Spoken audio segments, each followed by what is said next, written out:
You're tuned to Once Upon a Fairy Tale. Welcome to Once Upon a Fairy Tale, the podcast. This is Disney Dwayne here with you, and in this episode, our main feature is Disney on Ice, and then we'll hop into some other Disney movie sequel news and other exciting news as well.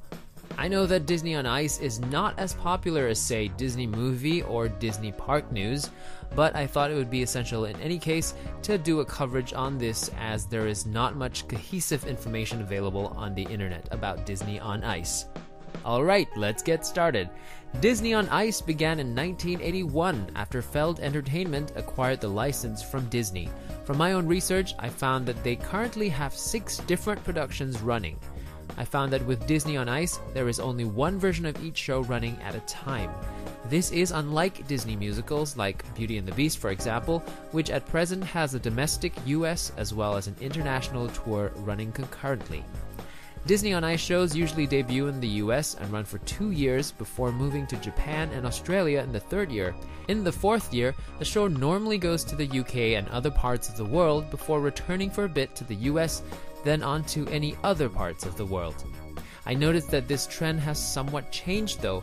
It seems Disney on Ice doesn't want to wait too long to bank in on the Frozen fever that has hit the world. So instead of waiting for the recent Disney on Ice Frozen show to finish touring the US, Disney on Ice has included Frozen into their shows touring outside of the US. So if I'm not wrong, for the first time in forever, Disney on Ice has premiered shows outside of the US. My suspicion is that it wants to ride on the Frozen fever. From what I can see, they've created Worlds of Enchantment for the European market. And then there's Magical Ice Festival that had a short run in the UK and now plans to hit Asia and Australia starting December this year. And for the Japanese market, there's Amazing Anniversary. With the exception of the Frozen show, most of the Disney on Ice shows have a very good mix of different Disney characters.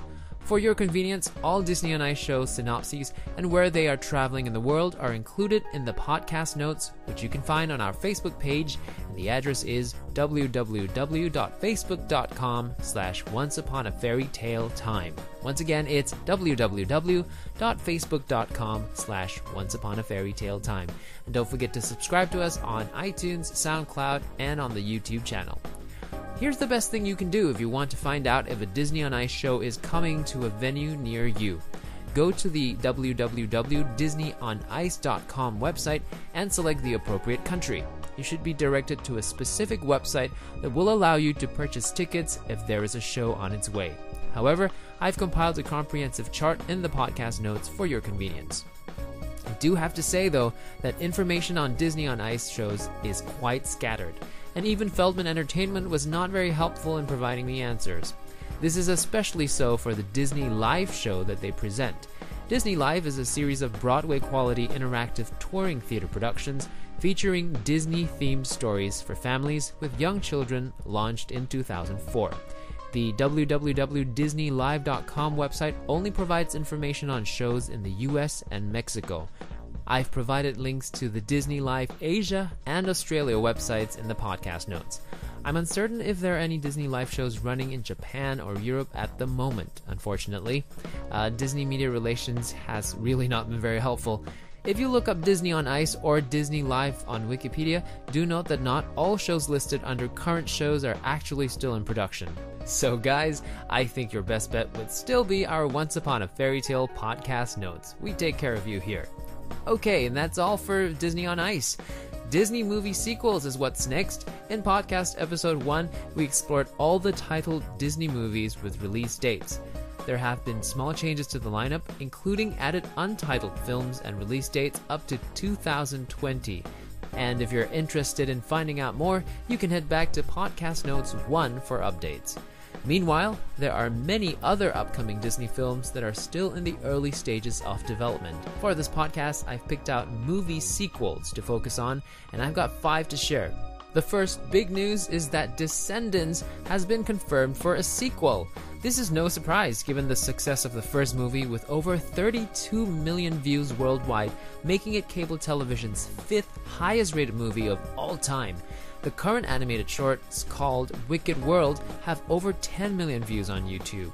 No word yet on the story or who's returning to the cast, but we'll be sure to keep you posted here.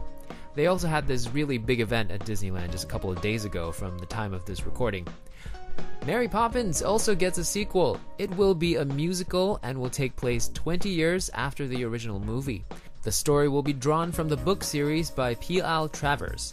Travers wrote 6 books and 2 others which include recipes and standalone adventures. Rob Marshall, last known for directing Into the Woods, is slated to direct this film. Emily Blunt is currently linked to playing the title role, but I don't think it's become official yet. Apparently, the movie is going to be titled Mary Poppins 2 Pop Harder. Talk about innuendos. Enchanted also gets a sequel. This working title seems to suggest that things have not gone well after a typical happy ever after. I would imagine the original cast has to return to some degree, right? What do you guys think? Let me know your thoughts and comments. Also, what happened to Giselle? Do you think she's disenchanted? And if not, who's disenchanted? I also hope they bring back the cut song that was recorded between Idina Menzel and James Marsden. It's actually called Enchanted itself, and I was really hoping that they would put it in the bonus DVD features, but they didn't.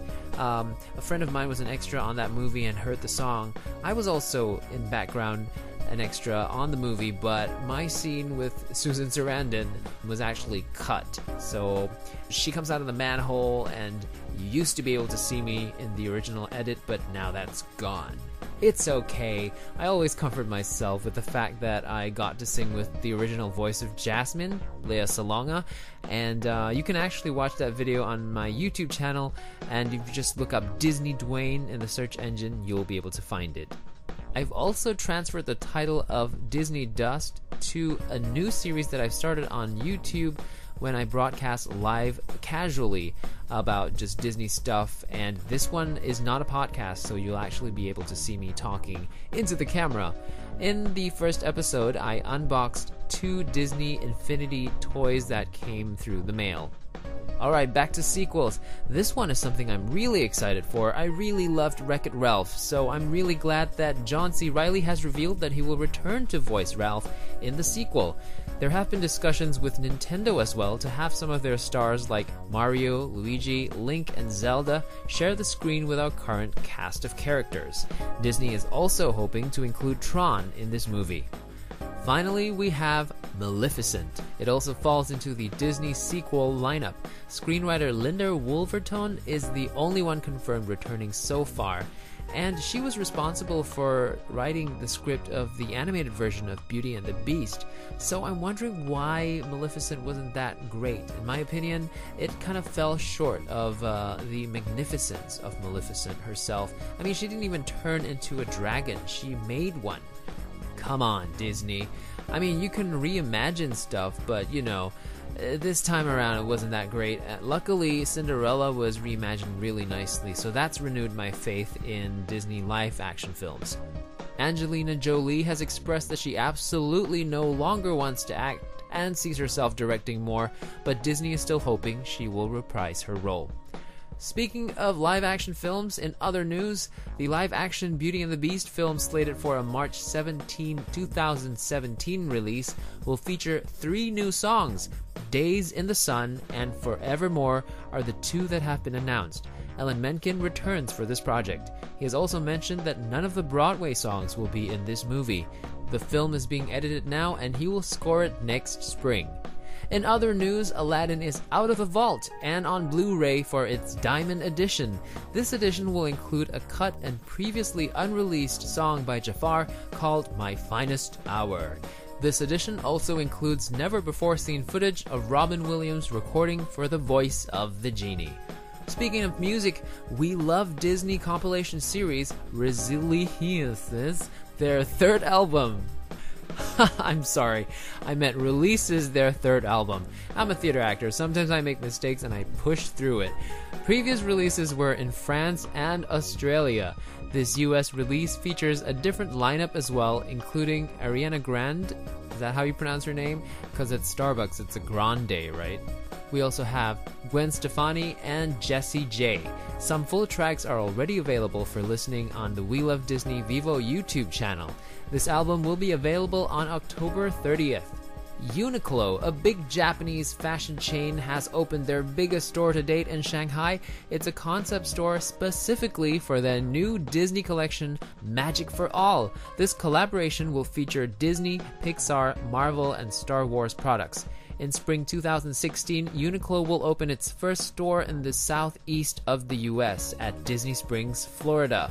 I was pretty excited to check out the collection here in Singapore, and I briefly popped into a store, but they didn't have the Magic for All Guys collection. And the worst part was they didn't even know that there was a Magic for All collection. I should work at Uniqlo. I'm sorry, I'm just a little disappointed. Anyhow, our last piece of news is related to the game Disney Infinity. PC players will be glad to know they can finally design and play toy boxes from their PCs. The PC version will be out October 29th. If you plan to take part in the Toy Box challenges, here are some upcoming ones you can prepare for way ahead of schedule before they get announced on Disney Toy Box TV. Alright, here are the upcoming Toy Box challenges. Happy Halloween! Create a scary or not so scary toy box for the Halloween challenge. There are many Night Before Christmas and Haunted House Mansion toys to make your toy box goosebump worthy. All toy boxes are due by 21st October.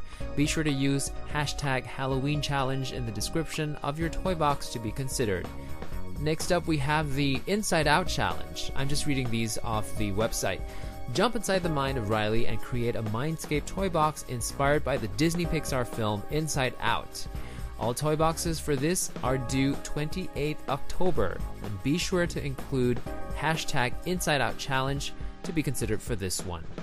The next one is a Space Battle Challenge. Go light speed to the toy box and help build a space battle. There are many Star Wars themed toys to make your toy box out of this world, so this is a great opportunity to use the Path Creator tool to send spaceships flying. All toy boxes for this are due by November 4th. There was no tag mentioned, so I'm thinking it's probably hashtag Space Battle Challenge. And last but not least on the lineup so far, the Jedi Training Challenge. Young Padawan, it's time to learn to use the force of the toy box. Build a toy box packed with missions for Padawan aspiring to become Jedi Masters. All toy boxes are due 11th November, and for all these due submission dates, submissions must be in before noon. I personally am designing my second toy box now for the Inside Out Challenge, so it's gonna be Inside Out meets Aladdin theme. And you know, honestly, it is so amazing because only on Disney Infinity is where all these different worlds can come together. That's the only platform I know so far. So if you haven't checked this game out and if you're interested in it, do check it out. It's available on Wii U, PS3, PS4, Xbox One, Xbox 360, and there are versions of it on the PC and your iPad and Android devices as well. Alright, that's all we have for this episode. Again, don't forget to leave comments, like, subscribe, and review. All of this will help us improve our ratings and our visibility.